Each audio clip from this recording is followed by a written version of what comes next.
आप 20 दिन में, जी हाँ, सिर्फ 20 दिन में कॉन्फिडेंस के साथ इंग्लिश बोलना सीख सकते हैं।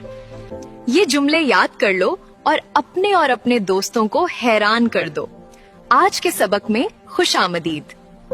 तुम मुझे नहीं समझ सकते। You can't understand me. तुम जिद क्यों कर रहे हो? Why are you insisting? मुझे मजबूर मत करो। Yeah. Don't compel me.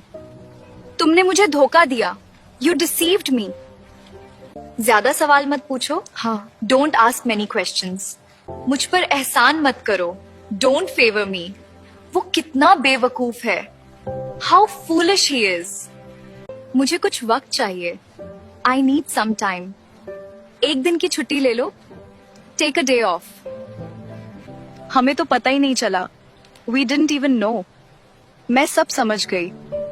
I got everything. मैं अपनी गलती मानती हूँ।